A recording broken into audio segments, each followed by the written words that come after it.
The number one question that I'm asked everywhere I go around the world is always, how is it that I stay so motivated? What are the motivating factors in my life that keep me in this psychological space? Number one will be gratitude. I try and find a way to be grateful for every single thing I have every single day. Wins, losses, loved ones, you name it. My life wasn't always this way. It was much different many moons ago. So these days I'm grateful to the bone for everything. I've found greater fulfillment in the journey of pursuing my goals than in the moment of achieving them. Why? If I were to ever ask myself in the past, do you think you could win or get through this and do this? No way, it's impossible. But I was in it and I did it and I accomplished it and I was like, I'm capable of so much more than my mind understands. And I think that's just the greatest part of the journey that I've achieved is that understanding of what I'm capable of and that belief in myself to what I can accomplish. And it only came through the journey, it didn't come through the winning, it came through the challenge that came along the journey. You know, people need to have purpose to get up. They need purpose to perform. You need to get to a point in your life where there's nothing on the docket. There's no 5K. There's no, I'm going to get into school to be this or that and still perform to the highest level. Because what people don't get is one day that thing's going to come up. And if you're not constantly performing without purpose, you're not going to be ready when the time comes. It's this magical thing, purpose, that we're all looking for. But what's funny about it all is that we need these things to perform.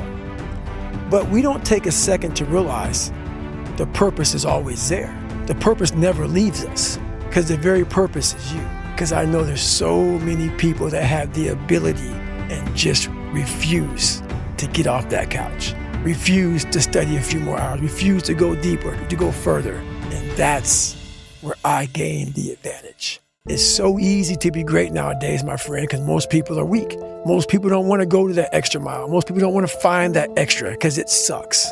It's miserable. It's lonely. You talk about that you were kind of, lonely by yourself. I was the same way. And that used to hurt me growing up. Now I fucking thrive in that shit. That's the only place to be.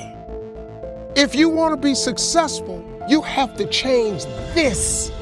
This has to change. Listen to me. It's not what makes it hard is your lack of belief that it can happen for you. The fact of it is, though, it's very doable. See, but you got to change, though. If you keep doing what you've been doing, you're going to keep getting what you've been getting. So if you're at a place in your life and you ain't happy with it, you have to change some things. But you have to make a conscientious decision that you're going to change.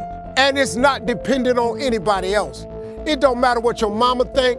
It don't matter what your coworkers think. It don't matter what your siblings think. It don't matter what your children think. It don't matter. They have nothing to do with it. This decision is yours and yours alone.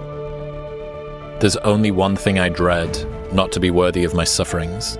There's a few meanings behind that. I think it's how you handle your sufferings. When you're going through something really challenging, how do you show up within it? Do you choose to become a victim of complaining and misery and shitty, or do you find meaning in how you show up in the suffering, And this isn't really my line of thinking. This is you are suffering, but you are choosing to find meaning in how you handle the suffering, and that makes you so worthy of those suffering.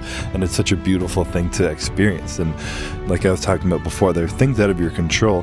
What's in your control? How can you take that power back into your own hands? And what are you going to take from it? What kind of meaning can you find from taking power out of what you feel powerless in?